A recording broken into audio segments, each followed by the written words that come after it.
মাঝে মাঝেই দেখছি বাংলাদেশে অনেক অডিও কল ফাঁস হচ্ছে ভারত থেকে। আসলে কি জানেন, স্বামীর কোলে বউ গেলে, বউয়ের কোলে স্বামী আসলে এমনিতেই শক্তি বেড়ে যায়। তবে আমি স্মরণ করাতে চাই 5 আগস্টের কথা। বাংলাদেশের মানুষ এতটাও বোকা নয়। আপনারা এসে ক্ষমতার চেয়ার দখল করবেন, আবার স্বৈরাচারী রাজতন্ত্র কায়েম করবেন, সিরাজগঞ্জের সন্তানরা তাদের রক্ত দেওয়ার জন্য, শহীদ হওয়ার জন্য প্রস্তুত হয়ে যাবে। আল্লাহ আগামীর বাংলাদেশকে ইসলামের বাংলাদেশ করে দিক। পড়েন সবাই আমিন। আমার কথা কি কোনোভাবে রাগটা করলেন নাকি আপনারা?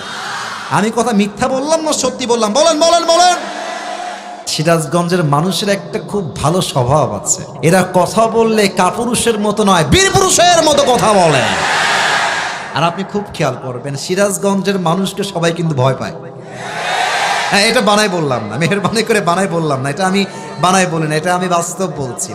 ইভেন খুব খেয়াল করবেন, সিরাজগঞ্জের মানুষের সঙ্গে চালাকি করে কেউ আগে যেতে পারবে না। এটা ক্লাস হতে পারে, স্কুল হতে পারে, কলেজ হতে পারে, বিদেশ হতে পারে, সিরাজগঞ্জের মানুষ যেখানেই যাবে সবার চাইতে 10 ধাপ সামনে এগিয়ে থাকবে। এজন্য কথা যেন আস্তে না হয়ে যায়। বলেন তো, দেশটা পরাধীন না স্বাধীন? একজন যুবক তার বুকের তাজা রক্ত দিয়ে দেশটাকে স্বাধীন করেছিল, 2 হাত এমন করে পেতে দিয়ে। যুবকটার নাম কি ছিল? শহীদ আবু সাইদ প্রমাণ করেছে, মুসলমান বাঁচলে বীর পুরুষের মতো বাঁচে, কাপুরুষের মতো নয়। আমাদের মাননীয় কনফার্ম জান্নাতি আপা যিনি ছিলেন, সোনামণি এত আওয়াজ করা যাবে না, আমি বলি, আমাকে কথা বলতে দাও। উনি আসলে এখানে অনেক দলের লোক আছেন আমি জানি, উইথ ডিউ রেসপেক্ট, সম্মান দিয়ে বলছি, আমাদের আপা খুব ভালো অভিনয় জানতেন, অনেক ভালো অভিনয় জানতেন।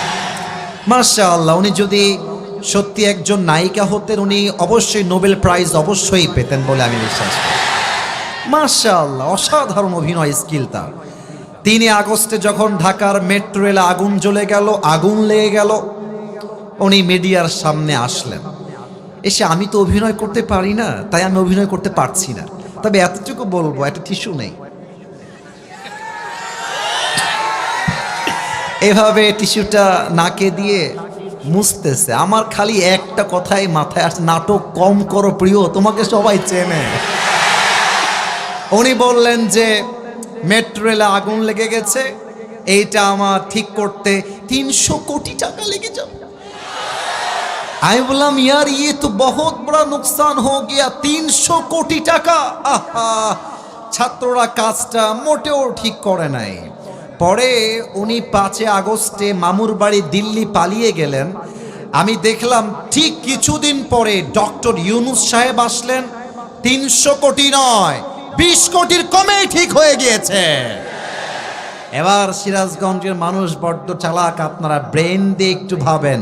যেই মহিলা এক চান্সে 280 কোটি মারতে পারে, সেই মহিলা 16 বছরে কত হাজার কোটি মারতে পারে? Just think about it, just think about it. একবার ভাবেন, আগামীতে দেশে নির্বাচন হবে, আহলে হাদিস বুঝি না, জামাত বুঝি না, চরমনায় বুঝি না, তাবলিগ বুঝি না, বিএনপি বুঝি না, জাতীয় পার্টি বুঝি না, আগামীর বাংলাদেশে কোন নারীকে প্রধানমন্ত্রী হিসেবে সহ্য করা যাবে না। 1 নাম্বার দাবি। 2 নাম্বার কথা, তাকবীর পরে, তাকবীর পরে, let me finish, let me talk first, please stop, থামেন, আমি শেষ কথা বলি, তারপরে তাকবীর দিবেন। 2 নাম্বার দাবি, আমরা আগামীর বাংলাদেশে এমন একজন প্রধানমন্ত্রীকে দেখতে চাই যিনি পুরুষ হবেন এবং তিনি এতটা যোগ্যতা সম্পূর্ণ হবেন। আমার মাতৃভূমি বাংলাদেশের প্রধানমন্ত্রী যেমন একই সময়ে জাতীয় সংসদে দাঁড়িয়ে বাংলাদেশের পক্ষে বলিষ্ঠ কণ্ঠে বক্তব্য দিবেন এবং তার যোগ্যতা এতটা হাইলি কোয়ালিফাইড হবে, আমার দেশের প্রধানমন্ত্রী জাতীয় সংসদে যেমন বক্তব্য দিবে, তিনি চাইলে জাতীয় মসজিদ বাইতুল মুকাররমে দাঁড়িয়ে জুমার খুতবা দেওয়ার যোগ্যতাও রাখবে। এবার সবাই একমত কিনা 2 হাত তুলে দেখা দেয়।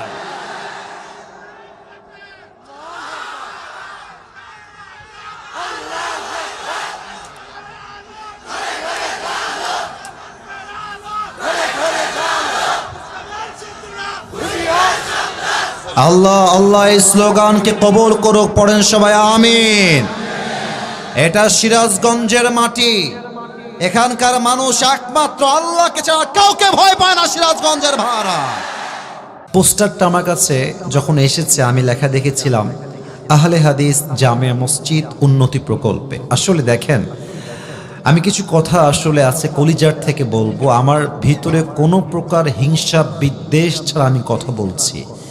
আমাদেরকে মাথায় রাখতে হবে, আমরা যেখানেই থাকি, যে এলাকায় থাকি না কেন, আমার প্রথম পরিচয় জামাত ইসলাম নয়, প্রথম পরিচয় চরমোনায় নয়, প্রথম পরিচয় আহলে হাদিস নয়, প্রথম পরিচয় সরসিনা নয়, প্রথম পরিচয় আওয়ামী লীগ নয়, প্রথম পরিচয় বিএনপি নয়, প্রথম পরিচয় জাতীয় পার্টি নয়। আমার প্রথম পরিচয় আমি মুসলমান ঘরের সন্তান। তো অনেকে আমরা বিভেদ করার চেষ্টা করি। আমি আসিফ হুজুরকে আপনার অপছন্দ হতে পারে, তবে আমি সব প্রোগ্রাম করি। আমি কওমি মাদ্রাসার মাহফিল করি, আমি আলিয়া মাদ্রাসার মাহফিল করি, আমি আহলে হাদিস ভাইদের মাহফিল করি, আমি সুন্নি ভাইদের মাহফিল করি, আমি জামাতের ভাইদের মাহফিল করি। বলবেন হুজুর আপনি কি সব দিকেই ঘুরে বেড়ান? হ্যাঁ, কারণ রসুল যদি ইহুদির সঙ্গে বৈঠকে বসতে পারে, মীমাংসায় বসতে পারে, সমাধানে আসতে পারে, আমি একজন মুসলমান ভাই হয়ে আর এক মুসলিম ভাইয়ের মাহফিলে যাবো না কেন বলেন আপনারা? তবে কিছু কথা আহলে হাদিস ভাইদেরকে নিয়ে বলছি, কলিজার থেকে বলছি। দেখেন, আহলে হাদিস ভাইরা এক জায়গায় মারাত্মক লেভেলের সফল। কিভাবে সফল দেখেন, আহলে হাদিসদের মাহফিলে কোনো মানুষ আলতু ফালতু কাহিনী শোনার জন্য কেউ আসে না। আহলে হাদিসদের ভাইদের মাহফিল করতে চাইলে আপনাকে সহিহ হাদিস ভিত্তিক, রেফারেন্স ভিত্তিক প্রত্যেকটা কথা আপনাকে বলতে হবে যুবক ভাই। এটা আহলে হাদিস ভাইয়েরা অনেক অনেক বেশি সামনে এগিয়ে। তবে আমরা বড্ড অসফল এক জায়গায়, যে বেশিরভাগ মাহফিলে আমাদের শ্রোতারা আসে আলতু ফালতু কাহিনী, কিচ্ছা কালাপ শুনতে, এবং এই কিচ্ছার আলাপ শোনার জন্য দেখবেন লাখো মানুষের ঢল নামে। ইভেন একটা বিষয় খুব খেয়াল করবেন, এই দেশের সিস্টেমটা হচ্ছে, আমি জানি এটা সবার জন্য শুনতে তিতা, এটা আমার জন্য আরো বেশি তিতা। কথাটা হচ্ছে এইরকম, এই দেশে যোগ্য আলেমের দামের চাইতে ভাইরাল ব্যক্তির দাম বেশি যুবক ভাই। শুনতে তিতা, আমার জন্য তিতা, আপনার জন্য তিতা, বাট সত্য এটাই। আমার চাইতে কত যোগ্যতা সম্পন্ন আলেম আছে, মানুষ দাম দিতে চায় না কেন? ফেসবুকে ফলোয়ার্স নাই, ইউটিউবে সাবস্ক্রাইবার নাই, টিকটকে ফলোয়ার্স নাই। মানুষ মনে করে যে না, এই লোকটার যোগ্যতা কম। আরে বেটা, ফ্যান ফলোয়ার্স হয় যদি যোগ্যতার সবচেয়ে বড় প্রমাণ হতো, বাংলাদেশে হিরো আলমের মতো সফল আর কেউ নাই সিরাজগঞ্জে। এটা সফলতার মানদণ্ড নয়। সফলতার মানদণ্ড হচ্ছে আপনি কোরআন থেকে হাদিস থেকে কথা বলতে পারছেন কিনা, ঠিক কিনা বলেন? আমার প্রিয় আহলে হাদিস ভাইরা সবচেয়ে বেশি এই সাবজেক্টে এগিয়ে। আর একটা সাবজেক্টে আমার প্রিয় কলিজার টুকরা আহলে হাদিস ভাইরা অনেক বেশি এগিয়ে আছেন, যে আহলে হাদিস ভাইরা কখনো বেদাতের সঙ্গে 2 পয়সা কোনো আপোষ করতে চায় না। আপনি খুব খেয়াল করবেন, যত আহলে হাদিস ভাইরা আছে যে কোনো আমল করার পূর্বে recheck, cross check and double check করবে যে এটা আসলে সহিহ হাদিসে আছে কিনা, এটা যে আমি করছি এটা ঠিক আছে কিনা। এটার নামই তো প্রকৃতপক্ষের মুসলমান সিরাজগঞ্জের ভাই। বেদাতের সঙ্গে কোনো আপোষ চলবে না, এটার নামই মুসলমান ঘরের সন্তান। 3 নম্বরে একটা কথা বলে শেষ করতে চাই, সেটা হচ্ছে আমাদের বিশ্ববরণ্য একজন ইসলামের দায়ী, নাম হচ্ছে ডক্টর জাকির নায়েক। নাম তো শুনেছেন? তো আসতে কনকে, নাম তো শুনেছেন? আমি আসার সময় এই যে রিসেন্টলি আজকে মেবি বিফোর সালাতুল মাগরিব ফেসবুকে স্ক্রল করছিলাম, ডক্টর জাকির নায়েকের একটা ছোট্ট লেকচারের ছোট্ট একটা অংশ আমার সামনে আসলো। ওনার ভাষা যেহেতু হিন্দি বা উর্দু, উনি ওনার ভাষায় একটা কথা বললেন যেটা আমার কলিজা আঘাত লাগলো। উনি বললেন যে अगर आप ये समझना चाहते हैं कि कौन सी जमात कुरान और हदीस के सबसे करीब है, तो मैं कहूँगा अहले हदीस सबसे करीब है, क्योंकि ये जो भी काम करते हैं पहले ये सोचते हैं कि ये कुरान में है ये हदीस में है। अगर कुरान में और हदीस में सही बात है फिर मैं अमल करूँगा, अगर ये कुरान में नहीं है हदीस में नहीं है तो मैं इस पर अमल करना नहीं चाहता। ये अहली हदीस की पहली निशानी है कि वो सही हदीस पर अमल करने की पूरी तरह कोशिश करते हैं। उन्हीं बोललेन आपनी यदि पर्यवेक्षण करें যে কোরআন এবং সুন্নাহর কাছাকাছি সবচেয়ে কোন দলটা একটু বেশি এগিয়ে আছে, উনি বললেন আহলে হাদিস অনেক বেশি এগিয়ে আছে। কেন এগিয়ে আছে? উনি বললেন তারা কোনো কাজ করার পূর্বে সহিহ হাদিস দিয়ে সেই কাজটাকে জাস্টিফাই করার সর্বোচ্চ চেষ্টা করে। ঠিক কিনা বলে? এখন আপনি বলবেন হুজুর আপনি কি দালালি করছেন? না, দালালি করছি না। আমার কথা হলো যেই দলের যেই ভালো দিক আছে আমরা সেই ভালো দিক বলবো, আমরা হাতে হাত রাখবো, আগামীর বাংলাদেশ ইসলামের বাংলাদেশ হয়ে যাবে। আল্লাহ আমাদের সবাইকে ঐক্যবদ্ধ হয়ে কাজ করার তৌফিক দান করুক। পড়েন সবাই আমিন। শাহীকোলা কেন্দ্রীয় আহলে হাদিস জামিয়া মসজিদ উদ্যোগে আজকে এই প্রোগ্রামটি আয়োজিত। আমাদের এই প্রোগ্রামের সভাপতি আছেন জনাব মাওলানা মুহাম্মদ আবুল কালাম আজাদ, খতিব শাহীকোলা কেন্দ্রীয় আহলে হাদিস জামিয়া মসজিদ। আমাদের খতিব সাহেব কোথায় আছেন? এসেছেন খতিব সাহেব? অসুস্থ? আচ্ছা, আল্লাহ ওনাকে পরিপূর্ণ শেফায়ে আজেলা কামেলা দান করুক। পড়েন সবাই আমিন। আমাদের আজকে এই প্রোগ্রামে সহ সভাপতি আছেন জনাব মাওলানা খবির উদ্দিন শাহীকোলা। উনি কি এসেছেন? আচ্ছা, কোথায় আছেন? ও আমার ডানে আছেন। আল্লাহ স্যারকে নেক হায়াত দান করুক। পড়েন সবাই আমিন। সাউন্ড একদম পারফেক্ট, কোনো চেঞ্জ করার প্রয়োজন নেই। আমাদের আজকে এই প্রোগ্রামে চিফ গেস্ট তথা প্রধান অতিথি আছেন জনাব এম আকবর আলী, সাবেক জাতীয় সংসদ সদস্য, 65 সিরাজগঞ্জ উল্লাপাড়া। স্যার কোথায়? স্যার এসেছেন? আসেন নাই। আল্লাহ ওনাকে নেক হায়াত দান করুক। পড়েন সবাই আমিন। প্রধান মেহমান আমাদের প্রোগ্রামে আজকে আছেন জনাব আলহাজ মাওলানা রফিকুল ইসলাম খান সাহেব, সহকারী secretary general Bangladesh Jamaat Islami. Sir কি এসেছেন? আসেন নাই। আল্লাহ ওনাকেও ইসলামের একনিষ্ঠ খাদেম হিসেবে কবুল এবং মঞ্জুর করুক। পড়েন সবাই আমিন। আমার পূর্বে অনেকে কথা বলেছেন, আমার বিশ্বাস তারা কোরআন এবং হাদিস থেকে কথা বলেছেন। আল্লাহ সকলের কথা অনুযায়ী আমাদের সবাইকে আমল করার তৌফিক দান করুক। পড়েন সবাই আমিন। এসআই স্যার কোথায়? যে স্যার আমাকে ইনভাইট করেছিলেন হোয়াটসঅ্যাপে, এই যে ভাইজান আপনার নামটা যেন কি ভুলে গেলাম, ইব্রাহিম স্যার, উনি দাওয়াত দিয়েছেন, প্রচণ্ড চেষ্টা করেছেন। আমরা সবাই জানি যে পুলিশদের প্রতি মানুষের বিদ্বেষ ছিল, তবে সব পুলিশ কিন্তু খারাপ নয়, এটার প্রমাণ আমাদের ইব্রাহিম ভাই। ঠিক কিনা?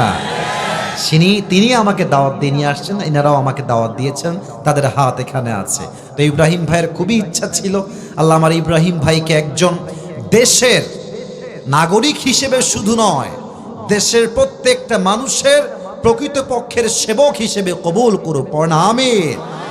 আমার পাশে স্যার আছেন, স্যার আমার দীর্ঘদিনের মুসল্লি ছিলেন, যদিও বা আমি মাহফিলের ব্যস্ততার জন্য জুমার পড়ানোর সুযোগ পাই না। ওই 3 বছর 2 বছর আগে দেখা হয়েছে, আজকে বহুদিন পরে দেখা হলো। আল্লাহ আমার প্রিয় স্যারকেও ইসলামের একজন একনিষ্ঠ খাদেম হিসেবে কবুল করুক। পড়েন সবাই আমিন। সব কথা শেষ, আর ডান বাম করতে চাই না। জাস্ট শুরুতে 5টা মিনিট দেশ নিয়ে আর যুবকদেরকে নিয়ে একটু বলতে চাই। শুনবেন তো সবাই ইনশাআল্লাহ? আর এই ভূমিকার কথা শেষ হয়ে গেলে আমরা একটা নির্দিষ্ট বিষয়ে 1 ঘন্টা ওয়াজ শুনবো। 12টার মধ্যে ওয়াজ ক্লোজ হবে, এই জন্য কারণ এখানে প্রত্যেকটা মানুষ শিক্ষিত, আপনারা বুঝবেন পয়েন্টটা। ওয়াজ লম্বা হওয়ার চাইতে কনস্ট্রাকটিভ হওয়া বেশি জরুরি। ওয়াজ লম্বা হওয়ার চাইতে ফজরের নামাজটা জামাতে পড়া বেশি জরুরি। আসুন আমরা বাংলাদেশ নিয়ে দুটি কথা বলি। বাংলাদেশ এবার বলেন তো পরাধীন না স্বাধীন হয়েছে? মাশাআল্লাহ, আওয়াজটা খুবই ভালো লেগেছে। আর সিরাজগঞ্জের মানুষের একটা খুব ভালো স্বভাব আছে, এরা কথা বললে কাপুরুষের মতো নয়, বীর পুরুষের মতো কথা বলে। আর আপনি খুব খেয়াল করবেন সিরাজগঞ্জের মানুষকে সবাই কিন্তু ভয় পায়। হ্যাঁ, এটা বানাই বললাম না, মেহেরবানি করে বানাই বললাম না, এটা আমি বানাই বলি না, এটা আমি বাস্তব বলছি। ইভেন খুব খেয়াল করবেন সিরাজগঞ্জের মানুষের সঙ্গে চালাকি করে কেউ আগে যেতে পারবে না। এটা ক্লাস হতে পারে, স্কুল হতে পারে, কলেজ হতে পারে, বিদেশ হতে পারে, সিরাজগঞ্জের মানুষ যেখানেই যাবে সবার চাইতে 10 ধাপ সামনে এগিয়ে থাকবে। এজন্য কথা যেন আস্তে না হয়ে যায়। বলেন তো, দেশটা পরাধীন না স্বাধীন? একজন যুবক তার বুকের তাজা রক্ত দিয়ে দেশটাকে স্বাধীন করেছিল, 2 হাত এমন করে পেতে দিয়ে। যুবকটার নাম কি ছিল? শহীদ আবু সাইদ প্রমাণ করেছে, মুসলমান বাঁচলে বীর পুরুষের মতো বাঁচে, কাপুরুষের মতো নয়। আমাদের মাননীয় কনফার্ম জান্নাতি আপা যিনি ছিলেন, সোনামণি এত আওয়াজ করা যাবে না, আমি বলি, আমাকে কথা বলতে দাও। উনি আসলে এখানে অনেক দলের লোক আছেন আমি জানি, উইথ ডিউ রেসপেক্ট, সম্মান দিয়ে বলছি, আমাদের আপা খুব ভালো অভিনয় জানতেন, অনেক ভালো অভিনয় জানতেন। মাশাআল্লাহ, উনি যদি সত্যি একজন নায়িকা হতেন, উনি অবশ্যই নোবেল প্রাইজ অবশ্যই পেতেন বলে আমি বিশ্বাস করি। মাশাআল্লাহ, অসাধারণ অভিনয় স্কিল তার। 3 আগস্টে যখন ঢাকার মেট্রো রেলে আগুন জ্বলে গেল, আগুন লেগে গেল, উনি মিডিয়ার সামনে আসলেন, এসে আমি তো অভিনয় করতে পারি না, তাই আমি অভিনয় করতে পারছি না, তবে এতটুকু বলবো, একটা টিস্যু নেই। এভাবে টিস্যুটা নাকে দিয়ে মুছতেছে। আমার খালি একটা কথাই মাথায় আসে, নাটক কম করো প্রিয়, তোমাকে সবাই চেনে। উনি বললেন যে মেট্রো রেলে আগুন লেগে গেছে, এইটা আমার ঠিক করতে 300 কোটি টাকা লেগে যাবে। আমি বললাম, ইয়ার ये तो बहुत बड़ा नुकसान हो गया, 300 কোটি টাকা। আহা, ছাত্ররা কাজটা মোটেও ঠিক করে নাই। পরে উনি 5 আগস্টে মামুর বাড়ি দিল্লি পালিয়ে গেলেন। আমি দেখলাম ঠিক কিছুদিন পরে ডক্টর ইউনুস সাহেব আসলেন, 300 কোটি নয় 20 কোটির কমেই ঠিক হয়ে গিয়েছে। এবার সিরাজগঞ্জের মানুষ বড্ড চালাক, আপনারা ব্রেন দিয়ে একটু ভাবেন, যেই মহিলা এক চান্সে 280 কোটি মারতে পারে, সেই মহিলা 16 বছরে কত হাজার কোটি মারতে পারে? Just think about it, just think about it, একবার ভাবেন। এজন্য 2টা কথা বলবো, আগে ভূমিকায় বলে ফেলেছিলাম। মূল কথা হচ্ছে, 1 নাম্বার, আগামীতে দেশে নির্বাচন হবে, আহলে হাদিস বুঝি না, জামাত বুঝি না, চরমনায় বুঝি না, তাবলিগ বুঝি না, বিএনপি বুঝি না, জাতীয় পার্টি বুঝি না, আগামীর বাংলাদেশে কোন নারীকে প্রধানমন্ত্রী হিসেবে সহ্য করা যাবে না। 1 নাম্বার দাবি। 2 নাম্বার কথা, তাকবীর পরে, তাকবীর পরে, let me finish, let me talk first, please stop, থামেন, আমি শেষ কথা বলি, তারপরে তাকবীর দিবেন। 2 নাম্বার দাবি, আমরা আগামীর বাংলাদেশে এমন একজন প্রধানমন্ত্রীকে দেখতে চাই যিনি পুরুষ হবেন এবং তিনি এতটা যোগ্যতা সম্পূর্ণ হবেন। আমার মাতৃভূমি বাংলাদেশের প্রধানমন্ত্রী যেমন একই সময়ে জাতীয় সংসদে দাঁড়িয়ে বাংলাদেশের পক্ষে বলিষ্ঠ কণ্ঠে বক্তব্য দিবেন এবং তার যোগ্যতা এতটা হাইলি কোয়ালিফাইড হবে, আমার দেশের প্রধানমন্ত্রী জাতীয় সংসদে যেমন বক্তব্য দিবে, তিনি চাইলে জাতীয় মসজিদ বাইতুল মুকাররমে দাঁড়িয়ে জুমার খুতবা দেওয়ার যোগ্যতাও রাখবে। এবার সবাই একমত কিনা 2 হাত তুলে দেখা দেয়।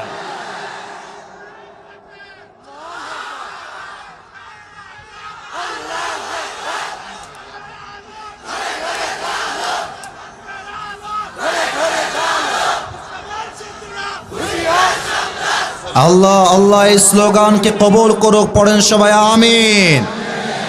এটা সিরাজগঞ্জের মাটি, এখানকার মানুষ একমাত্র আল্লাহকে ছাড়া কাউকে ভয় পায় না। সিরাজগঞ্জের ভাড়া, আপনারা আমাদেরকে রাজাকারের ট্যাগ দিয়েছেন, জঙ্গিবাদের ট্যাগ দিয়েছেন, আজহারী সাহেবকে রাজাকারের ট্যাগ দিয়ে, মিথ্যা জামাতের ট্যাগ দিয়ে দেশ ছাড়তে আপনারাই বাধ্য করেছিলেন। আমি স্পষ্ট ভাষায় বলছি, আপনারা 2020 সালে আজহারী সাহেবকে জামাতের ট্যাগ দিয়ে দেশ ছাড়তে বাধ্য করেছিলেন। আজকে তাকায় দেখেন, চট্টগ্রামের প্যারেড ময়দান প্রমাণ করে দিয়েছে এই দেশের মানুষ ইসলামকে কলিজার থেকে ভালোবাসে। যত আপনি ইসলামকে দমন করতে চাইবেন, মাথায় রাখবেন, আল্লামা দেলোয়ার হোসেন সাইদি হুজুর বলেছিলেন, যারা তোমরা আমাদেরকে মৌলবাদী বলে গালি দাও, আমরা হলাম মূলবাদী, তোমরা সব আগাবাদী। বলেন তো গাছের আগায় শক্তি বেশি হয় না গোড়ায় শক্তি বেশি হয়? উনি বলতেন তোমরা থাকো গাছের আগায়, বাড়াবাড়ি বেশি কইরো না সোনামণিরা। বেশি বাড়াবাড়ি করলে 16 কোটি মানুষ গাছের গোড়ায় ধরে একটা ঝাঁকুনি দিবে, মামুর বাড়ি দিল্লি গিয়ে পড়বা, দিল্লি গিয়েই তারা পড়েছে। এবং উনি এ কথাও স্পষ্ট ভাষায় বলেছিলেন, গাড়ির চাকা অলওয়েজ উপরের দিকে থাকে না, গাড়ির চাকা ঘুরে বলেই তো গাড়ি চলে। আজ তোমাদের ক্ষমতার চাকা উপরে আছে বলে যারা আলেমদেরকে ধরছো, জেলখানায় বন্দী করছো, গুম করছো, হত্যা করছো, সময় আসবে এমন ইন্দুরের গর্ত পালাবার জন্য কোথাও তোমরা। অতএব আমি স্পষ্ট ভাষায় শেষ কথা বলে ভূমিকার কথা শেষ করব। মাঝে মাঝেই দেখছি বাংলাদেশে অনেক অডিও কল ফাঁস হচ্ছে ভারত থেকে। আসলে কি জানেন, স্বামীর কোলে বউ গেলে, বউয়ের কোলে স্বামী আসলে এমনিতেই শক্তি বেড়ে যায়। তবে আমি স্মরণ করাতে চাই 5 আগস্টের কথা। বাংলাদেশের মানুষ এতটাও বোকা নয়। আপনারা এসে ক্ষমতার চেয়ার দখল করবেন, আবার স্বৈরাচারী রাজতন্ত্র কায়েম করবেন, সিরাজগঞ্জের সন্তানরা তাজা রক্ত দেওয়ার জন্য, শহীদ হওয়ার জন্য প্রস্তুত হয়ে যাবে। আল্লাহ আগামীর বাংলাদেশকে ইসলামের বাংলাদেশ করে দিক। পড়েন সবাই আমিন। আমার কথা কি কোনোভাবে রাগটা করলেন নাকি আপনারা? আমি কথা মিথ্যা বললাম না সত্যি বললাম? বলেন বলেন বলেন। আচ্ছা, আপনাদের বউ আছে কার কার? একটু হাত তুলেন। বউ আছে? বউ আছে? আচ্ছা আচ্ছা, বউ আছে। আচ্ছা, হাত নামান। এবার যাদের শীতকালে বউ নাই, খুব কষ্টে, তারা হাত তোলো। ইন্না লিল্লাহ। স্যাররা কোথায়? তাকান সামনের দিকে, তাকান। এসা ভাই কোথায়? আমার ইব্রাহিম ভাই কোথায়? দেখেন, কারো বউ নাই? ইন্না লিল্লাহি ওয়া ইন্না ইলাইহি রাজিউন। প্রতিটি যুবকের বউয়ের দরকার। আল্লাহ প্রত্যেকটা যুবককে দিনদার নেককার বউ দিয়ে দিক। পড়েন সবাই আমিন। আচ্ছা, তোমরাই কও, জীবনে যার বউ নাই তার জীবনে কি কিছু আছে? ক ক ক। তা আমি তো এইটাই বলি যে জীবনের কষ্ট দুঃখ R15 দিয়ে দূর হবে না, iPhone 16 Pro Max দিয়ে দূর হবে না। আমার জীবনের কষ্ট দূর হবে একমাত্র আমার বউ দিয়ে। যুবক ভাই, আল্লাহ সমস্ত যুবককে নেককার দিনদার বউ দিয়ে দিক। পড়েন সবাই আমিন। যারা আমিন কইছেন, যারা আমিন কন নাই তারা কেউ বউ পাবে না। আর অনেকের বউ থাকা সত্ত্বেও আমিন বলেছে, খবরদার, ভাবি কিন্তু আশেপাশে আছে মনে হয়। যাদের বউ নাই তারাই শুধু বলে না আমিন। তা আমরা 3টা তাকবীর দিয়ে মূল আলোচনায় ফিরে যাব। প্রথম তাকবীর দিবেন আমার প্রিয় বিবাহিত ভাইরা, আর দ্বিতীয় তাকবীর দিবেন আমার প্রিয় সিঙ্গেল ভাইরা। আমি দেখতে চাই আজকে কার গায়ের জোর কত বেশি। তো প্রথম তাকবীর দিবেন আমার বিবাহিত কলিজার টুকরা যুবক ভাইরা, আমার মুরব্বী আব্বা জানরা। আশা রাখবো আপনারা পাস করবেন। I really believe like that. এটা আমার একটা ভরসা আছে। বিবাহিত ভাইয়েরা একটা কাশি দেন।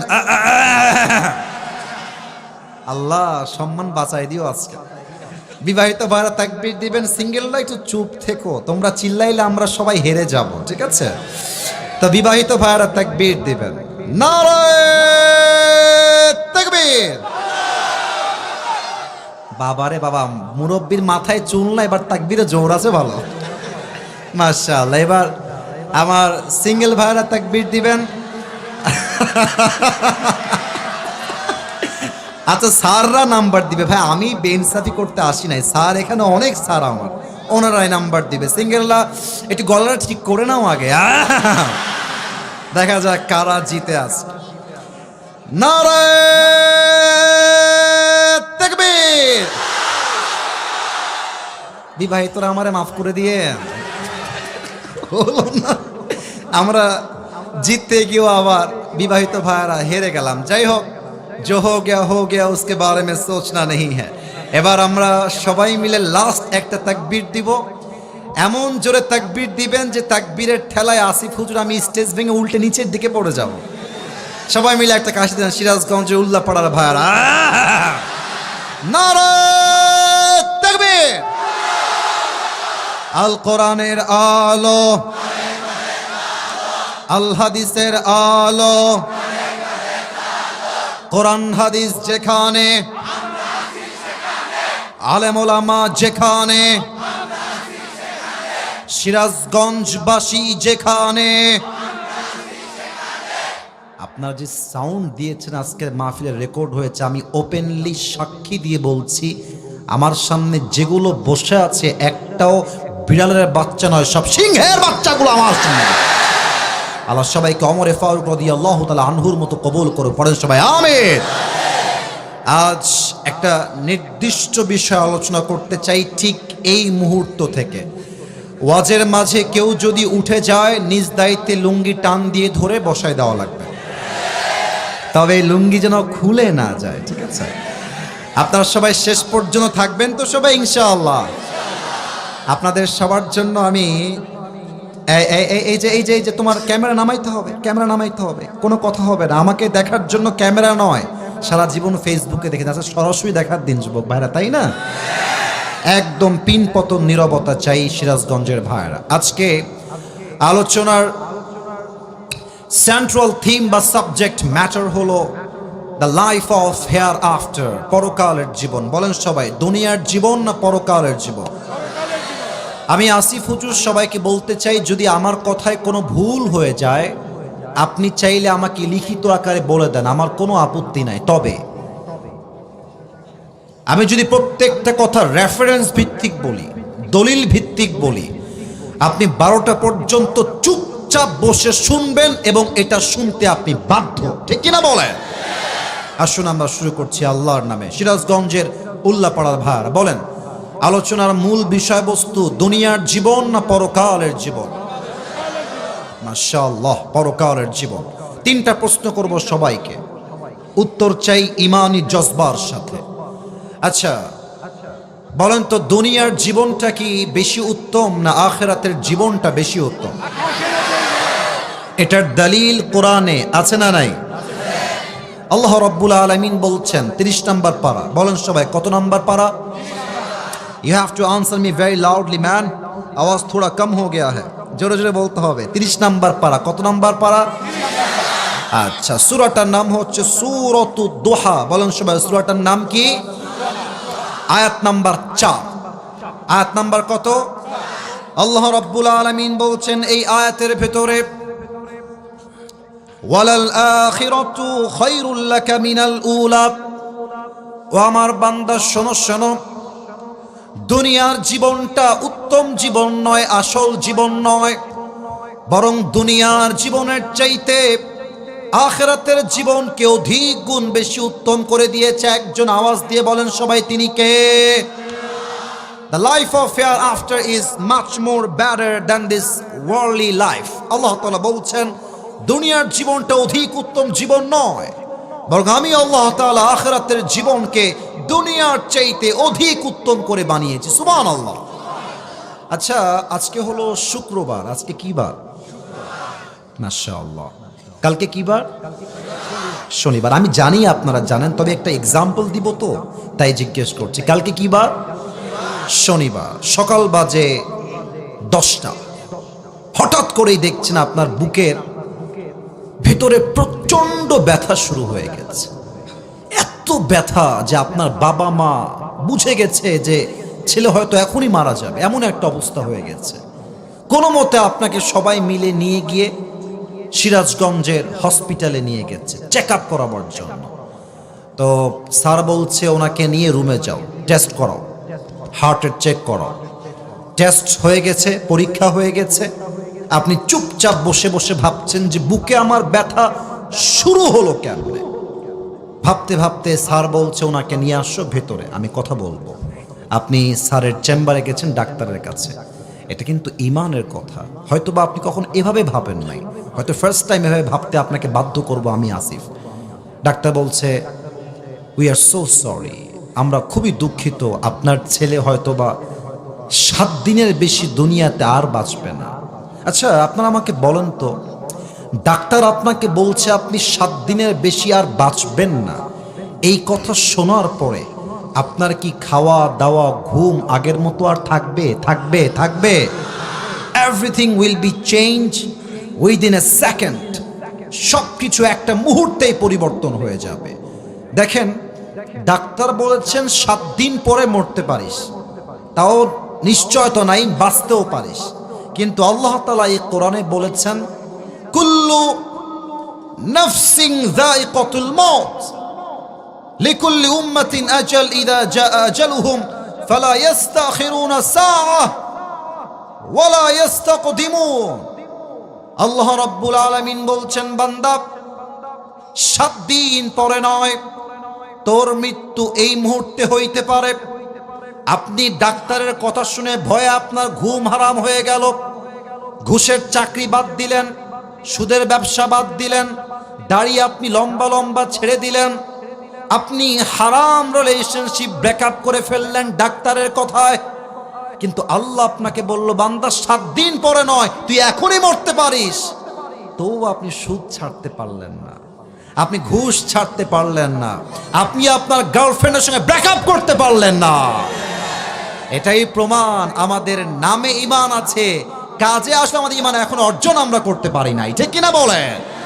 3 নাম্বার প্রশ্ন, এটা আমার শেষ প্রশ্ন। স্যার কোরআনটা একটু ওখানে রাখবেন, একটু বুঝে উত্তর দেন। আচ্ছা, আমাকে তো মনে হয় আজকে আপনারা সবাই প্রথমবার সরাসরি দেখলেন নাকি? সরাসরি।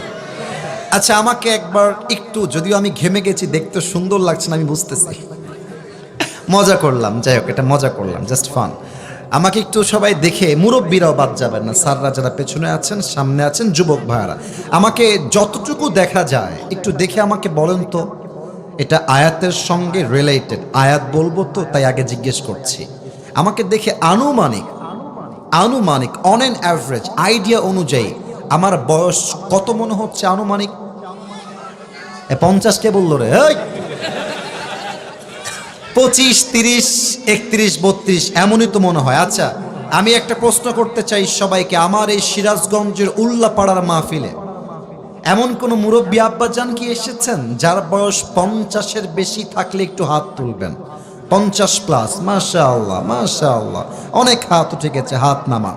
এবার আমাকে উত্তর দেন, বলেন তো সবাই, দুনিয়ার জীবনটা কি বেশি লম্বা না আখিরাতের জীবন বেশি লম্বা? ও ভাই, শুধুই লম্বা না, অনেক বেশি লম্বা, অনেক বেশি লম্বা। দলিল কোথায়? কোরআন থেকে বলছি। 30 নম্বর পারা, 4 নম্বর পৃষ্ঠা, সূরাতুন নাজিআতের একদম সর্বশেষ আয়াত। আল্লাহ কি বলছে খুব ভালো করে খেয়াল করবেন, সিরাজগঞ্জের কলিজার টুকরা প্রিয় ভাইরা। আল্লাহ রাব্বুল আলামিন বলছেন, কান্নাহুম ইয়াওমা ইয়ারাউনাহা লাম ইয়ালবাথু ইল্লা আশিয়াতান আও দুহাহা। পরকালের জীবনটা কত বেশি লম্বা হবে বোঝার জন্য একটা আয়াতই যথেষ্ট হবে।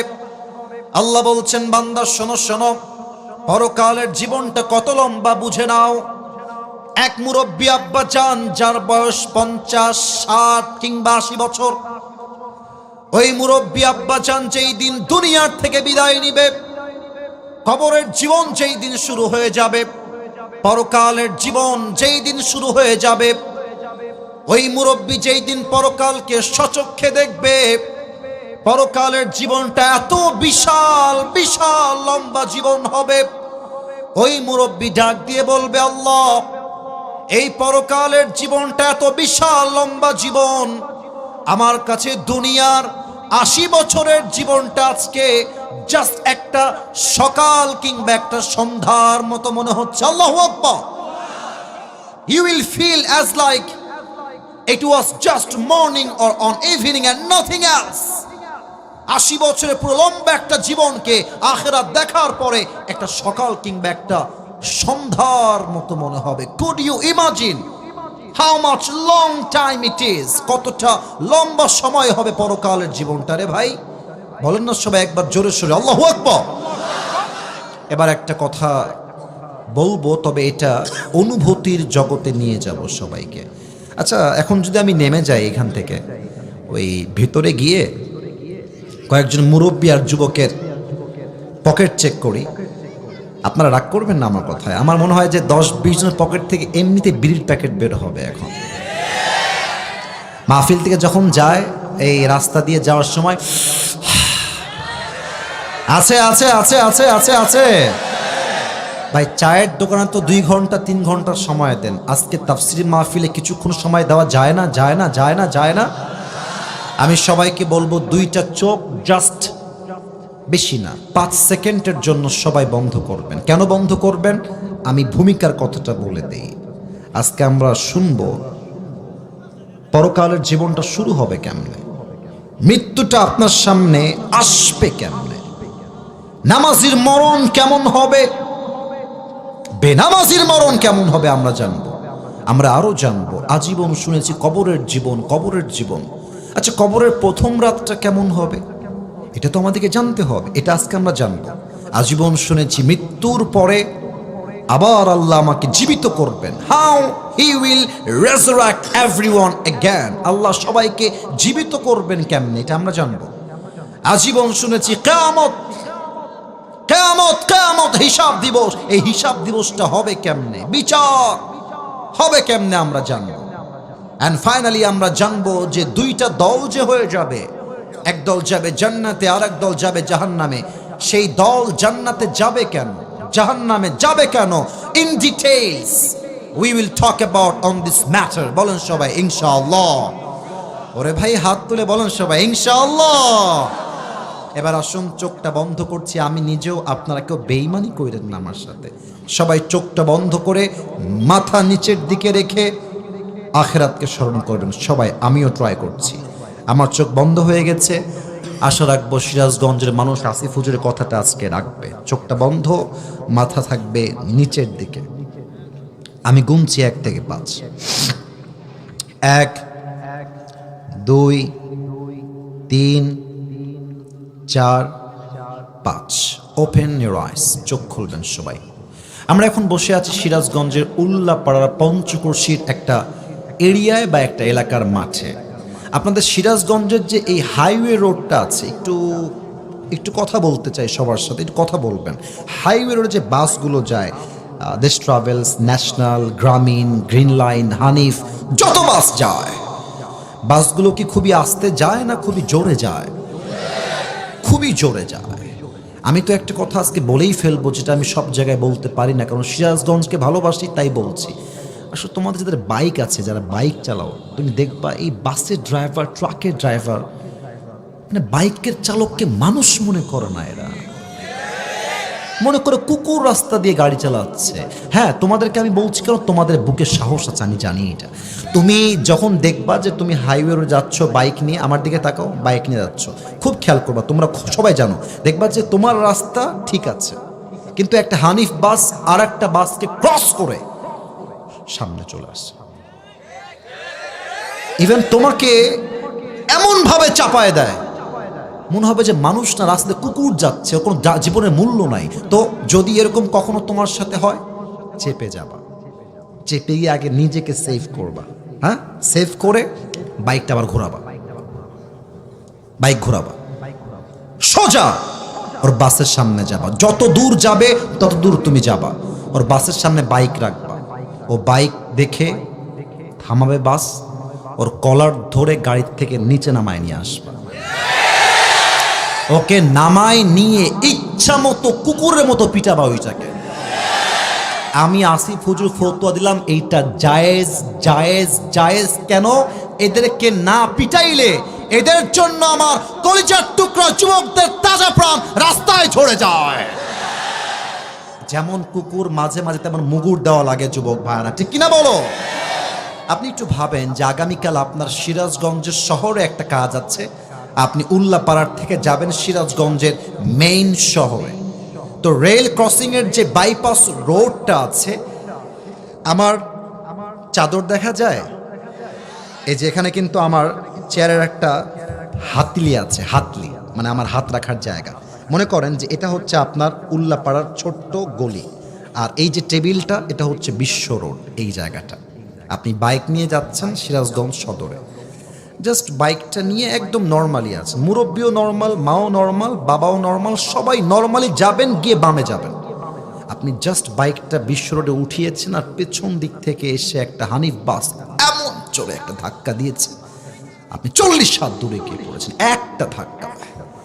আর আপনার এই কপালটা যখন আপনি উড়ে গেছেন, রাস্তায় যে পাথর থাকে, শক্ত শক্ত পাথর, ঢালাই করা পিচ, এমন জোরে একটা আঘাত খেয়েছেন, একটা আঘাতে কপাল ফেটে ফিলকি দিয়ে গল গল করে রক্ত বের হচ্ছে। সিরাজগঞ্জের সবাই দৌড় দিয়ে আসে, আরে বাঁচাও বাঁচাও বাঁচাও, অ্যাম্বুলেন্স কল দাও, বিশাল বড় একটা অ্যাক্সিডেন্ট ঘটে গেছে, কে কোথায় আছো, যুবকটাকে ধরো। কোনো মতে আপনাকে ধরতে গেছে, ধরে তুলেছে, অ্যাম্বুলেন্স চলে আসছে। And you are totally senseless. You don't have any strength to talk with anybody. কোনো চোখে জোর নাই, গায়ে জোর নাই, কথা বলার কোনো শক্তি আপনার ভেতরে নাই।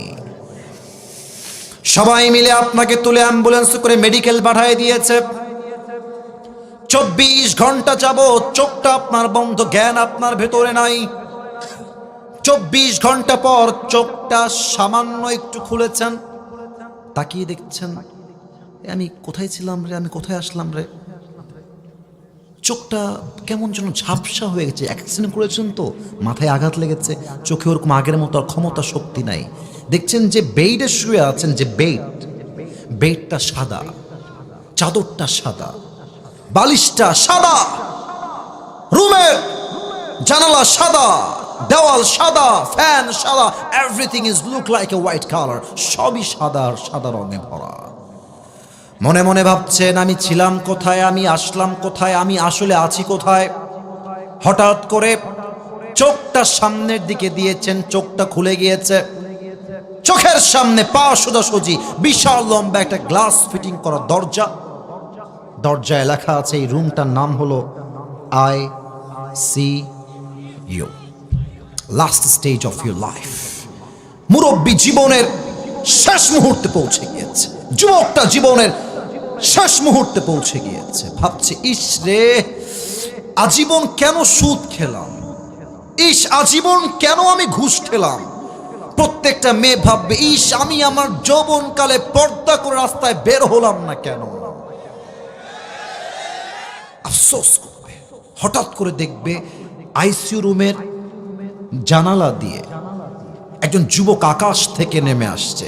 আপনারা এখানে অনেক আহলে হাদিস ভাইরা আছেন, আপনারা সহিহ হাদিস অনেক ভালো জানেন, ব্যাডার দ্যান মি, আমার সাথে ভালো জানেন। বলেন তো আকাশ থেকে যে নেমে আসে এটা কি মানুষ হয় না ফেরেশতা হয়? উত্তর তো এত আসতে চাই নাই, মানুষ হয় না ফেরেশতা?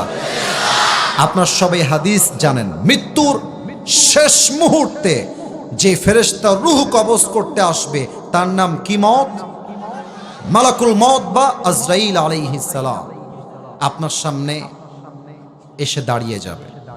তবে সবাইকে দেখতে পাচ্ছি খুব মনোযোগী আপনারা। আমি এই বছরের সিরাজগঞ্জে এটা আমার শেষ প্রোগ্রাম, আর একটা প্রোগ্রাম করেছিলাম দিনের বেলা, তো এই প্রোগ্রামের কথাটা আমি ভুলে গেছিলাম। এটা আমার শেষ প্রোগ্রাম। কথায় আছে শেষ ভালো যা সব ভালো তার।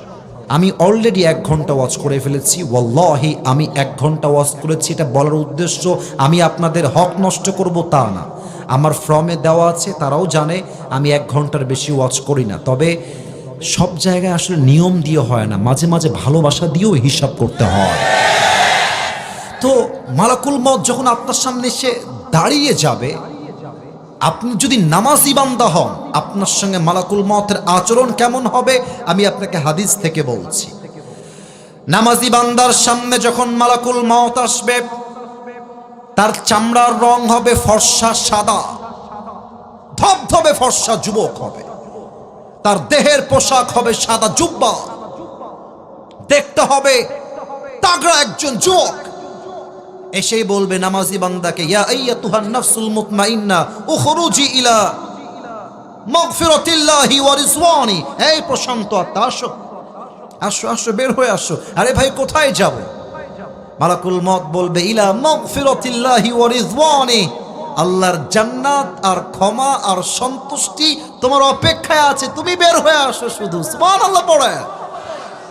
আচ্ছা এটা আমার হাতে কি দেখেন তো, এই আওয়াজ কমলে কেন সিরাজগঞ্জের ভাইরা? এটা কি গোল না চারকোনা? আরো জোরে, গোল না চারকোনা? আগে হাদিসটা বলে নেই। কাফাম মিন নাকফানিল জান্নাহ ওয়া হানুত মিন হানুতিল জান্নাহ।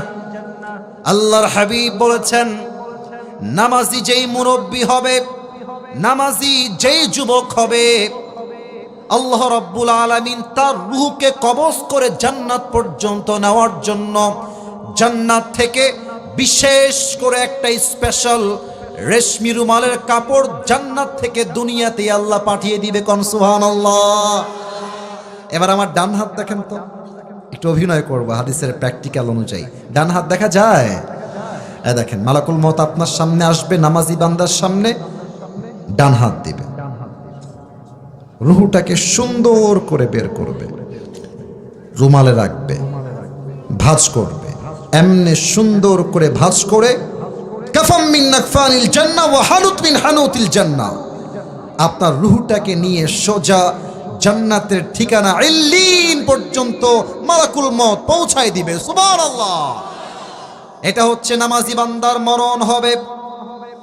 এবার যারা বেনামাজি আছেন আমার চোখে চোখ রাখেন, যুবক হোক, মুরব্বী হোক, মেয়েরা হোক, মায়েরা হোক, বেনামাজি মুরব্বীর সামনে যখন মালাকুল মউত আসবে, বেনামাজি যুবকের সামনে যখন মালাকুল মউত আসবে, হাদিসে আসে তার দেহের রং হবে নীল, পুরোটাই নীলাভ বর্ণের চেহারা হবে, আর চোখটা হবে লাল টকটকে চোখ।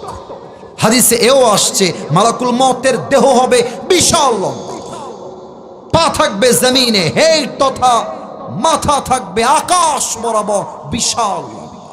উফ, তার দেহের কালো পোশাক এতটা ভয়ঙ্কর হবে। হাদিসে আসছে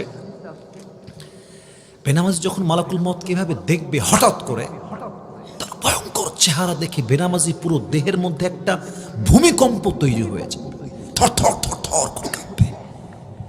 আর বেনামাজির দিকে মালাকুল মউত একটা ধমক দিয়ে বলবে, ইয়া আইয়াতুহান নাফসুল খাবিথা উখরুজি ইলা গাযাবিল্লাহ, হে বেনামাজি বান্দা বের হয়ে আয়, আল্লাহর জাহান্নামের দিকে বের হয়ে আয়, আল্লাহর রাগের দিকে বের হয়ে আয়। ধমক খেয়ে বেনামাজির রূহটা পেছন থেকে এই বুক থেকে ছিঁড়ে বের হয়ে আসবে। একবার ডান দিকে দৌড় দিবে, উফ, এবার বাম দিকে দৌড় দিবে, আর একবার পেছনের দিকে পালিয়ে যাওয়ার ট্রাই করবে। মালাকুল মউত যখন দেখবে বেনামাজির রূহটা ডান দিক বাম দিক পালিয়ে যাওয়ার ট্রাই করছে, আমার বাম হাত সবাই দেখবেন এক নজরে মালাকুল মউত বেনামাজির রূহকে কবজ করবার জন্য তার বাম হাতটা পেছনের দিকে নিবে, একটা পজিশন মেক করবে। আফটার মেকিং দ্য পজিশন, পেছন থেকে নিয়ে একটা আঘাত করবে বেনামাজির রূহের দিকে। রূহটাকে যখন বুক থেকে ছিঁড়ে বের করবে, আল্লাহর হাবিব বলেছেন একটা জীবিত ছাগলকে যাবেহ না করে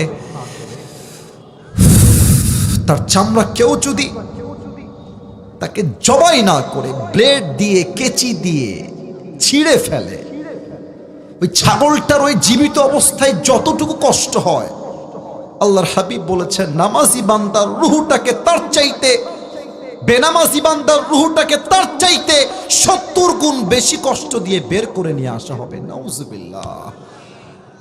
আচ্ছা, আপনারা আমার ওয়াজ বুঝে থাকলে বলেন, এই পরিমাণ কষ্ট কোনো বেনামাজির পক্ষে সহ্য করা কি সম্ভব? তো নামাজ পড়েন না কেন? নামাজ পড়েন না কেন? কেন পড়েন? আমাকে বলেন যে আমরা এই কারণে পড়ি না। আজীব একটা কথা। আমাদের উচিত এমন একটা স্লোগান তৈরি করা, বেনামাজি যুবকের সঙ্গে কোনো মেয়ের বিয়ে আমরা দিব না, এবং বেনামাজি মেয়ে যে হবে তার সঙ্গে কোনো ছেলের বিয়ে আমরা দিব না। যুবক ভাইরা, নিয়ম করে দেন না, আপনি নিয়ম করে দেন। বাবা আপনি কথা, ডানে ডানে কোনো আওয়াজ নাই, ডোন্ট শাউট, স্টপ, চুপ থাকো। বাপ বলবে আমি কিন্তু সিরিয়াস মুডে আছি, একদম কথা ভালো করে শুনতে হবে। বাপ বলবে তুই আমার ছেলে, নামাজ পড়বি না, তোকে আমি ত্যায্য পুত্র করে দেব। আপনি ছেলে, আপনি নিজে কামাই, আমি নিজে কামাই করি, বহু বছর যাবত আমি নিজের খরচ নিজে, আমার সংসার আমি চালাই, সব টাকা আমি কামাই। অহংকার না, আমি আমার বাপের ছেলে, আমি মরদের বাচ্চা। আমি বাপকে বলবো বাপ্পা তুমি যদি নামাজ না পড়ো তোমাকে আমি বাপ বলে আর পরিচয় দিব না। এই মা, তুমি আমার মা, তুমি যদি কাল থেকে বেপর্দা বাহিরে বের হও তোমাকে আমি মা বলে আর পরিচয় দিব না। এই বউ, তুই আমার বউ, তুই আমার বাড়িতে থাকিস, তোর খাওয়ার পড়া কাপড় চোপড় পোশাক আশাক আই প্রোভাইড এভরিথিং, আমি সব তোকে দেই। তুই নামাজ পড়বি না, তুই বোরকা পড়বি না, তুই পর্দা করবি না, তোকে ভালো করে বোঝাবো, বুঝো জান, বোঝার চেষ্টা করো, বুঝবা না তোকে তালাক দিয়ে রেখে দেব।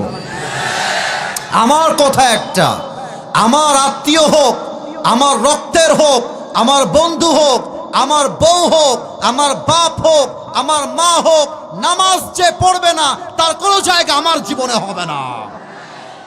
নামাজ, নামাজ, নামাজ। আপনার সবাই মিজানুর রহমান আজহারী হুজুরের নাম তো শুনলেন আজকে নাকি? চেনেন তো সবাই নাকি? ওনার একজন নানা ছিলেন, আপনারা মুরব্বীরাও চিনবেন, স্যাররাও চিনবেন, নাম হচ্ছে গোলাম সারোয়ার সাইদি হুজুর। তোমরা দেখবা ইউটিউবে, দেখেছো সবাই, কেউ দেখা বাদ নাই।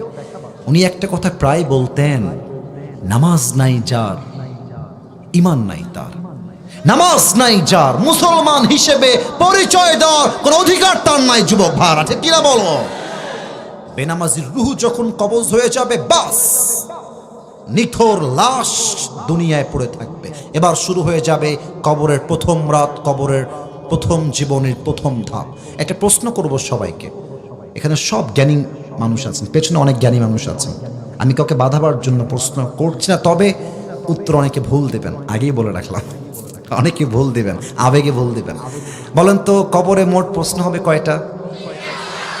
একজন বলেছে ওইদিকে 4টা।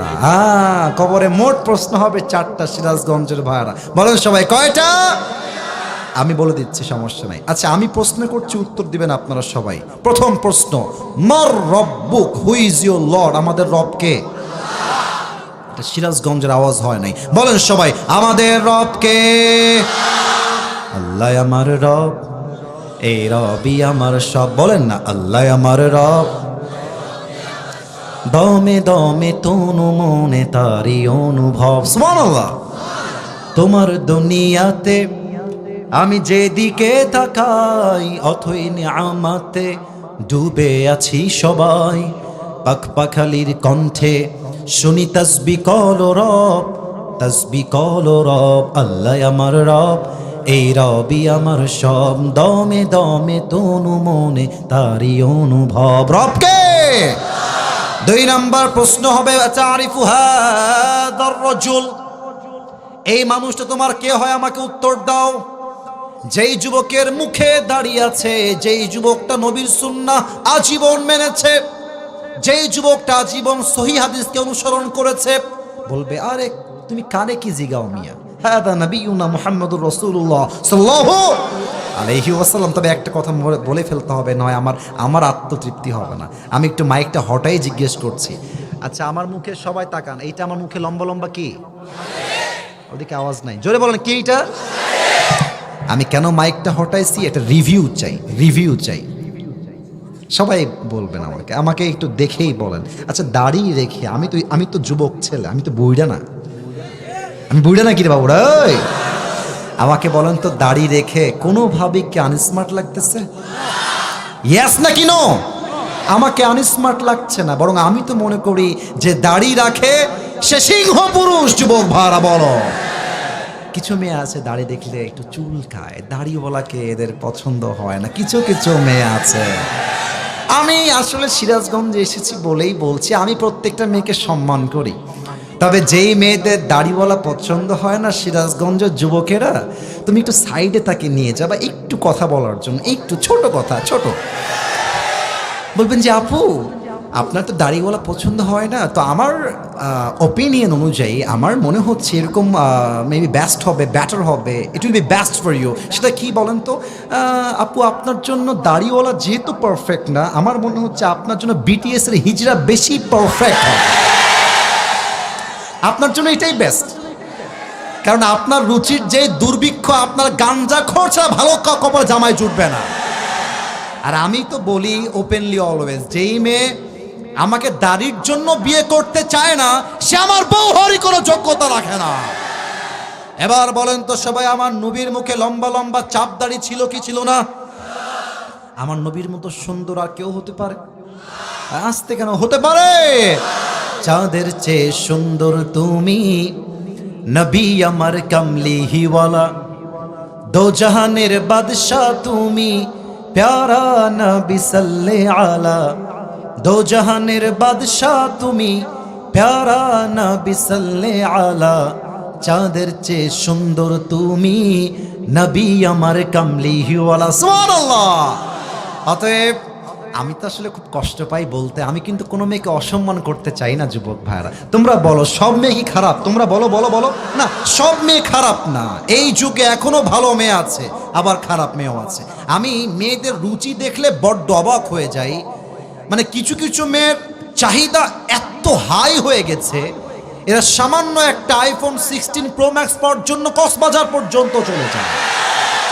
আচ্ছা বলো, এই কথাকে আমি মিথ্যা বললাম না সত্যি বললাম? বলো বলো। তা আমার কথা হচ্ছে, আমার বাসার মেয়ে, আমার বাসার বউ, আমার বাসার ভাবি, আমার বাসার বোন বাহিরে বেপরদায় বের হবে, সে আমার বাসা থেকে যোগ্যতাই হারিয়ে ফেলবে। আল্লাহ রাব্বুল আলামিন সবাইকে নবীর সুন্নাহ অনুযায়ী আমল করার তৌফিক দান করুন। পড়েন সবাই আমিন। 3 নাম্বার প্রশ্ন, ওয়ামা দীনুক, বলেন তো আমাদের সবার ধর্মের নাম কি? আরে মিয়া গৌরব নিয়ে কোন নাম কি? আমাদের ধর্ম ইসলাম বলে তো ভারতের সাংবাদিকদেরকে আমরা একটু ছাড় দিয়ে কথা বলি, নয় এদেরকে পিটায়ে সাইজ করতে সিরাজগঞ্জের যুবকদের 5 মিনিটের বেশি সময় লাগবে না। বাংলাদেশ আর থাকবে না, না থাকবে না। তারপরে কি বলে, বলে যে ওই চট্টগ্রাম আমরা নিয়ে নিব, তারপরে বলে কি যে ফেনীও আমরা নিয়ে নিব। তো আমি বলি কি, তোরে নিতে হলে তো আসতেই হবে আগে। আসো, খেলা হবে। আর আমি এটা আত্মগৌরব নিয়ে বলছি, ভারতের কুলাঙ্গারদেরকে সাইজ করবার জন্য অন্য জেলার কোনো প্রয়োজন নাই, সিরাজগঞ্জ আরাফ হয়ে যাবে। বেটার জীবনের ভয় নাই, কি কি যে কয় ও নিজেও বোঝে না। আর ওকে দেখলে আমার মনে হয় যে এই বেটা সাংবাদিক না হয়ে গুলিস্তানে জাইঙ্গা বিক্রি করলে বেশি বানাবে সিরাজগঞ্জের ভাড়া। আমার দেশ নিয়ে খেলতে এসো না, এটা আমার সোনার বাংলাদেশ। এই দেশের 1 ইঞ্চি মাটি ভারতের কোনো দাদাবুর হাতে আমরা ছাড়তে পারবো না যুবক ভাড়া। আমাদের ধর্মের নাম কি? শান্তি চাই, মারামারি চাই না। 3টা উত্তর শেষ। ফেরেশতা বলবে আরে একটাও তো আটকায় না, ব্যাপার স্যাপার কি? এবার বলবে হে ম্যান, ওমা ইলমুক, ওমা ইলমুক, what's the source of your knowledge? এতগুলো জ্ঞান তুমি অর্জন করেছো কই থেকে রে ভাই? তখন আমি বলবো আমার জ্ঞানের উৎস হচ্ছে আল কোরআন। বলেন সবাই, জ্ঞানের উৎস কি? আল্লাহ বলবে এই ফেরেশতা থামো থামো থামো, আর না আর না আর না, থামো, স্টপ, কিফ কিফ, স্টপ, থামো। আমার বান্দাকে আর কোনো প্রশ্ন করো না, আমার বান্দার কবরটাকে এখনই তোমরা জান্নাতের বাগান বানায় দাও। আমার বান্দার কবরটাকে এখনই তোমার 70 গজ লম্বা করে দাও। করো সবাই সুবহানাল্লাহ। এবার সবাই 2 হাত তোলেন, সবাই, কেউ যেন বাদ পড়ে না যায়। আমি সবাইকে একটা আবদার রাখবো, রাত বাজে 11:51, আমার ওয়াজ শুরু হয়েছে 10:35। মেবি নিয়ার বাই 1.5 ঘন্টা ওয়াজ চলছে। আমি একটা আবদার রাখবো, আমার সাথে ওয়াদায় আসতে হবে, ওয়াদায়। ওকে, বলেন সবাই, আগে আগে থেকে আসতেন। বলেন সবাই হুজুর। আরে यार জোর সে বলো হুজুর। আমরা সিরাজগঞ্জের সন্তান, আপনাকে কথা কয় না কেন রে? বলেন সবাই, আপনাকে ওয়াদা দিলাম, দোয়া না করে আমরা কেউ বাসায়, লুক এট মাই 2 হ্যান্ডস, 2 হাত দেখবেন, আমি বলছি যাব না। আরেকবার, যাব না। বলেন সবাই ইনশাআল্লাহ। রাজশাহীতে একটা গালি আছে, সবাই দেয় মামুর বেটা। রাজশাহীর গালি মামুর বেটা, যে স্যার জানে মামুর বেটা, কিছু হইলে মামুর বেটা।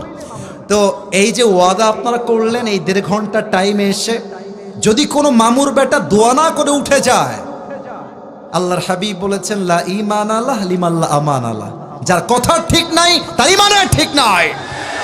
And now the decision is totally yours. সিদ্ধান্ত আপনার হাতে। বেশিক্ষণ সময় নিব না, 12টার পরে সর্বোচ্চ 5 থেকে 10 মিনিট, এর মাঝেই শেষ হয়ে যাবে। বলেন সবাই ইনশাআল্লাহ।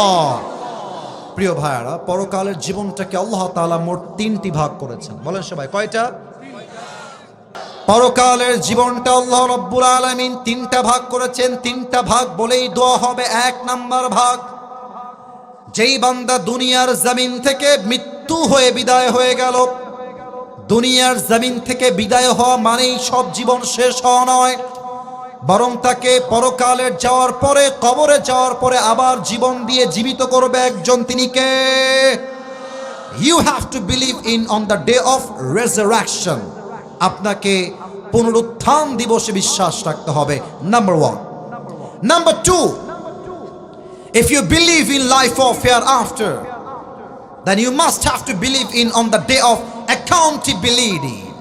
যে পরকালে বিশ্বাস রাখে সেটা বিশ্বাস করবে আমার আমল চাই ছোট হোক কিংবা বড় হোক, প্রত্যেকটা আমলের জাররা জাররা হিসাব নিবে একজন। তিনি কে? এই কথা আসতে কেন বলেন সবাই, তিনি কে? আপনারা এখানে যারা এসেছেন ওই যে ওখান থেকে নিয়ে পুরো মাহফিলে আমি সহ, এটা আমি ভুল হলে ভুল বলে দিবেন, আমরা মনে হয় বেশিরভাগ এখানে কেউ বড়লোক ঘরের সন্তান নই, আমরা সবাই মধ্যবিত্ত পরিবারের সন্তান। আমি একটা ওয়াজে বলেছিলাম, তোমরা হয়তো বা কেউ কেউ শুনেছো, মধ্যবিত্ত পরিবারের সন্তান মানেই হচ্ছে এক একটা ব্র্যান্ড যুবক ভাই। কেন বলেছিলাম ব্র্যান্ড? সাইকেল দিবেন আমাকে, আমার চলবে। আপনি বাইক দিবেন, চলবে। কার দিবেন, চলবেন। বলবেন যে হেঁটে হেঁটে আসো, তাও চলবে। ভাত দিবেন, ডাউল দিবেন, চলবে। ভাত দিবেন, গোস্ত দিবেন, চলবে। ভাত দিবেন, ভর্তা দিবেন, তাও চলবে। ভাত দিবেন, কিছুই দিবেন না, এক গ্লাস পানি দিবেন, একটা মরিচ দিবেন, পান্তা ভাত হলেও আমার চলবে। আমি বড়লোক ঘরে ধাপুস ধুপুস খেয়ে বড় হওয়া ব্রয়লার মুরগি নয়। আমি মধ্যবিত্ত পরিবারের সন্তান। আমি আরাম যেমন করতে পারি, কঠোর পরিশ্রম তেমন করতে পারি। আমি যে বললাম কারণটা হচ্ছে একটা আয়াত বলবো এই জন্য। আপনাদের টিনের বাসা আছে কার? একটু হাত তুলবেন। টিনের বাসা? আমিও আছি। টিনের বাসার কাতারে আমিও আছি। হাত নামান, হাত নামান। আচ্ছা খেয়াল করবেন, এই যে সোনামণি, এদিকে এদিকে। টিনের বাসায় দেখবেন যে এই যে এটা হচ্ছে টিন। এটা কি কথা কোন? এটার নাম কি? আমি জানি এটা টিন না, এক্সাম্পল দিচ্ছি। দেখবেন যে সকাল বাজে 7টা 8টা, সূর্য উঠে গেছে।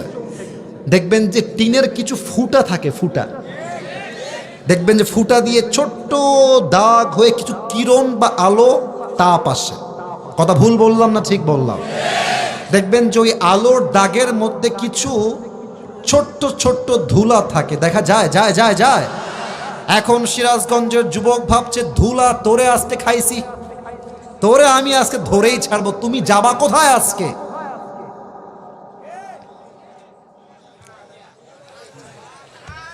আছে দেখা যায়, ধরা যায় না। দেখা যায় এত ছোট, ধরা যায় না। আপনি হাত দিয়ে ধরবেন, মুঠি খুলবেন, গায়েব হয়ে গে, ইয়ার কাহা গিয়া নেই, হ্যাঁ নাই।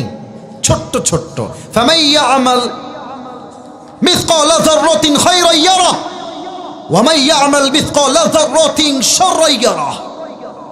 একজন বান্দা যদি জাররা জাররা শস্যের দানা পরিমাণ ভালো আমল করে, এইটাও আল্লাহ রাব্বুল আলামিন ওজন দিবেন। জাররা জাররা পরিমাণ খারাপ আমল করলে এটাও ওজন দিবে একজন। তিনি কে? আল্লাহ বলবে, এই ফেরেশতা আসিফ হুজুরের আমল নামা ওজন দাও। ওজন দেওয়া হবে, 2টা উঠানো হবে। আল্লাহ বলবে ওজন দাও, ওজন দাও। ওজন যখন দেওয়া হবে, আমার 2 হাত দেখেন, এটা আয়াত থেকে বলছি, রেফারেন্স দিব এটার পরে। আল্লাহ বলছে যদি আমার বান্দার ডান আমলটা একটু উঠে যায়, একদম একটু 1% হলেই হবে, একটু উঠে যাবে, আল্লাহ বলবে ফাম্মা মান সাকুলাত মাওয়াজিনু ফাহুয়া ফি আইশাতির রাদিয়া। এই যাও, আসিফ হুজুরের আমল নামায় 1% বেড়ে গেছে, তাকে জান্নাত দিয়ে দাও। সুবহানাল্লাহ পড়বেন না? আপনার সবাই পড়েন সুবহানাল্লাহ। আচ্ছা বলেন তো, কিয়ামতের দিন হিসাব দিবসে কয় ধরনের মেয়ে সবচেয়ে বেশি জাহান্নামে যাবে? কে বলতে পারে? 2 ধরনের। এই ভাই বলেন সবাই, কয় ধরনের? দেখেন তো মিলে কিনা। কিছু মেয়ে আছে তাকফুরনাল আশির, যারা স্বামীর কথার অবাধ্য হয়। কমন পড়ে গেছে তাই না? তোমরা তো বিয়ে করো নাই, বিয়ে ये दिल्ली का लड्डू है, खाओगे तो भी पछताओगे, नहीं खाओगे तो भी पछताओगे। তা আমার মনে হয় না খাওয়ার চাইতে খাওয়াটাই ভালো। তো যাদের বউ আছে দেখবেন মানে আমার নতুন অভিজ্ঞতা আর কি এগুলো, মানে যত দিবেন মন ভরবে না, যত দেন। আর সারা জীবন দিলেও মনে হয় মেয়েরা এটাই বলে, তুমি আমাকে জীবনে কি দিলা। এই যে যুবক, বিয়ে করবা বড়লোক ঘরের মেয়েকে নয়, বিয়ের জন্য আমার চোখে গরিব ঘরের মেয়ে আর মধ্যবিত্ত পরিবারের মেয়ে এনাফ হয়ে যাবে, ঠিক কিনা বলো? তো এক ছেলে আমার কাছে সেই দিন আসছে, একটা যুবক ছেলে, ভেরি ইয়াং ম্যান, বলছে হুজুর আমি আমার বউকে তালাক দিয়ে দিবা। বলে এই বাবা থাম, আগে এখনই না, তালাকটা খুবই সিরিয়াস ইস্যু। তো এই কেন ভাই, কি সমস্যা, তালাক কি কি হয়েছে বউটা তোমার? বলছে হুজুর এর ডিমান্ডের শেষ না, হেবেডি চাইতেছে, আমার জীবনটা তামা তামা করে ফেলেছে, আজকে একটা কালকে একটা পরের দিন আর একটা। আমার মনে হয় হাজার হাজার যুবক তার বইয়ের ডিমান্ডের জন্য হারাম কামাই করতে বাধ্য হয়ে যায়। এক নাম্বার সেই মেয়ে যেই মেয়ে স্বামীর অবাধ্য। দুই নাম্বার, খুব চালাক যুবক ভাইরা, একটু মনোযোগ দিয়ে শুনো, এমন কিছু মেয়ে যারা পোশাক পরবে কিন্তু উলঙ্গ থাকবে। আমি তো অবাক হয়ে যাই, খাটো পোশাক বললেই ব্যাখ্যা ঠিক হবে না, ব্যাখ্যা আছে। আপনি দেখবেন পার্কে, রাস্তাঘাটে অনেক মেয়েরা আমাকে শুনছে, আমি মেয়েদেরকে বলছি, আমার কলিজার টুকরা সম্মানিত বোনেরা, I am not against of you, আমি আপনার পক্ষের লোক, আমার কথা ভালো করে বুঝবেন। আমি সব মেয়েকে এক পাল্লায় মাপি না। কিছু মেয়ে দেখবেন হাতে মোজা, পায়েও মোজা, ইভেন মাশাআল্লাহ এমন ভাবে হিজাব নিকাব পরে, এর জান্নাত সে ভাগ কি দুনিয়া মে আই হ্যাঁ, মাশাআল্লাহ কনফার্ম জান্নাতি মনে হয়। কিন্তু আমি অবাক হয়ে যাই, হাতে মোজা পায়ে মোজা সেই মেয়েটা পার্কে গিয়ে বয়ফ্রেন্ডের সঙ্গে বাদাম খায় আর বোরকা পরেই নষ্টামি করে বেড়ায়। এমন মেয়ে দেখলে আমার মাথায় একটাই কাজ করে, উপরে ফিটফাট, ভেতরে পুরোটাই সদরঘাট। আচ্ছা, এই যে মেয়েগুলো বোরকা পরে, খেয়াল করবেন, তবে এক নজর দেখেই শেষ, দুই নজর দেখতে যাবেন না।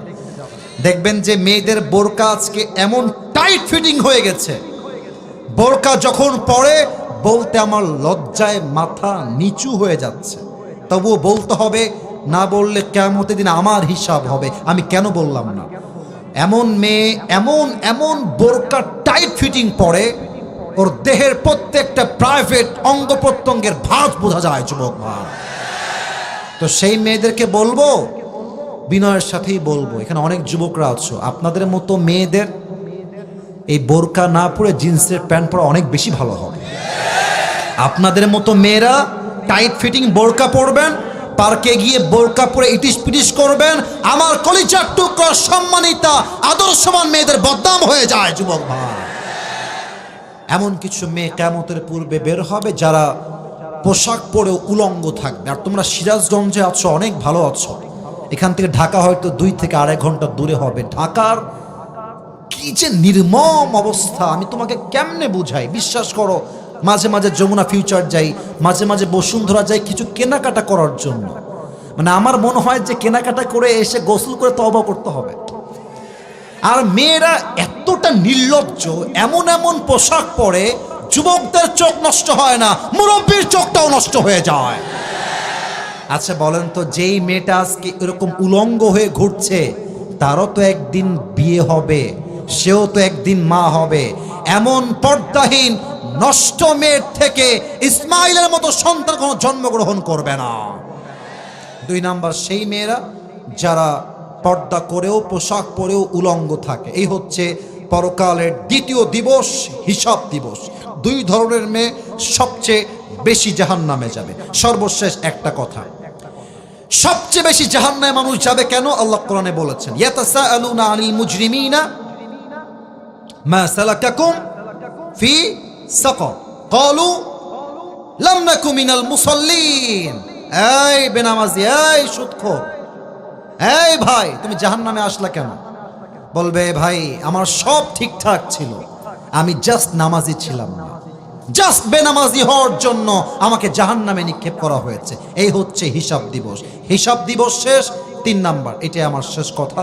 আপনাদের কোনো স্যার যদি আসে, আর্জেন্টলি কল হিম, তাকে কল দেন, কারণ আমি এরপরে আর সময় নিব না, আমার পুরো ভেতরটা ঘেমে চৌচির হয়ে গেছে। 3 নাম্বার কথা হচ্ছে, হিসাব দিবসের পরে 2টা গ্রুপ হয়ে যাবে। এক হচ্ছে ডানপন্থী, 2 হচ্ছে বামপন্থী। কথা বলতে ভয় কেন রে বাবা? এক হচ্ছে ডানপন্থী, দুই হচ্ছে আয়াত শোনেন, ফারিকুম ফিল জান্নাতি ওয়া ফারিকুম ফিস সাঈর। আল্লাহ বলছেন একদল যাবে জান্নাতে আর এক দল যাবে জাহান্নামে। এবার বলেন জাহান্নামীর মর্যাদা আর জান্নাতীর মর্যাদা কখনো কি সমান হতে পারে? যদি কোন হতে পারে? আসুন দলিল শুনি। 28 নম্বর পারা 7 নম্বর পৃষ্ঠা আল্লাহ রাব্বুল আলামিন বলছেন সূরাতুল হাশরের ভেতরে, লা ইয়াস্তাউই আসহাবুন নারি ওয়া আসহাবুল জান্নাহ, আসহাবুল জান্নাতি হুমুল Faizun. The people of paradise and the people of hellfire, they are not equal ever. The people of paradise, they have gained the ultimate success in their own lives. Allah Ta'ala বলছেন যারা জান্নাতি আর যারা জাহান্নামী তারা কখনো সমান হতে পারে না। যারা জান্নাতি তারাই হচ্ছে আল্লাহর চোখে সবচেয়ে সফল মানুষ। সুবহানাল্লাহ পড়েন। সর্বশেষ একটা আয়াত, এটা আমার লাস্ট এন্ড ফাইনাল আয়াত।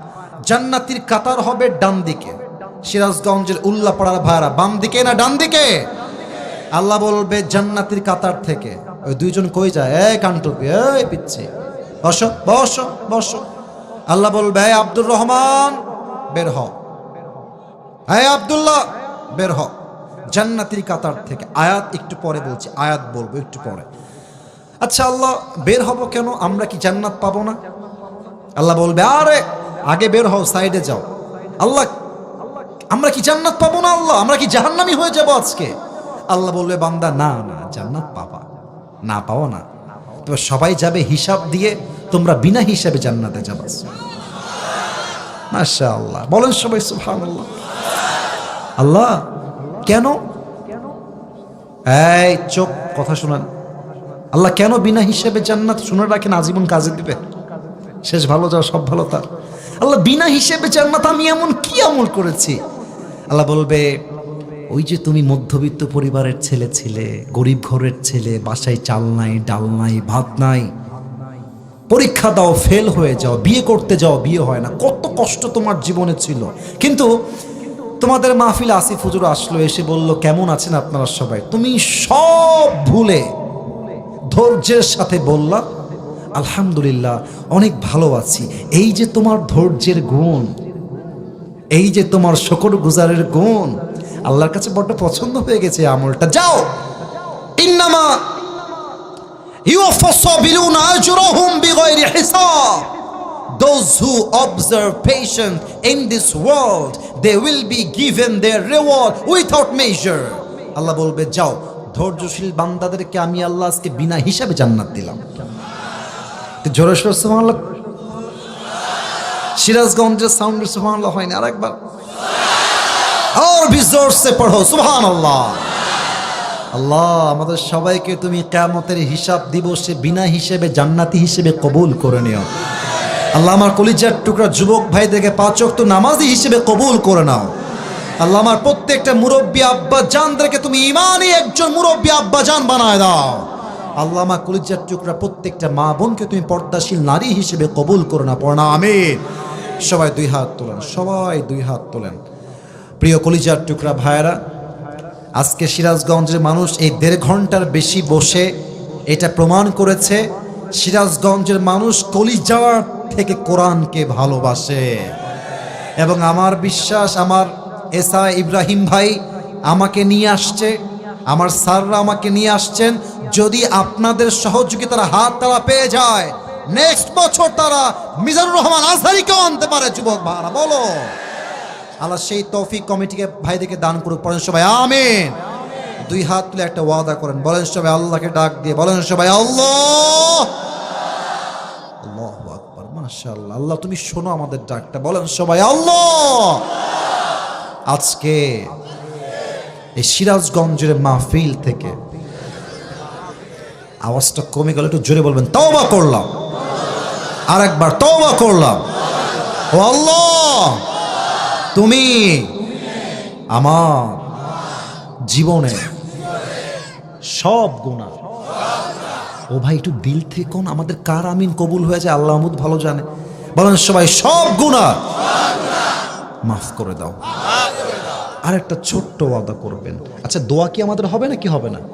হবে। আচ্ছা, আপনার দোয়ার পক্ষে ঠিক আছে। আর একটা ছোট্ট ওয়াদা বলেন সবাই, আল্লাহ।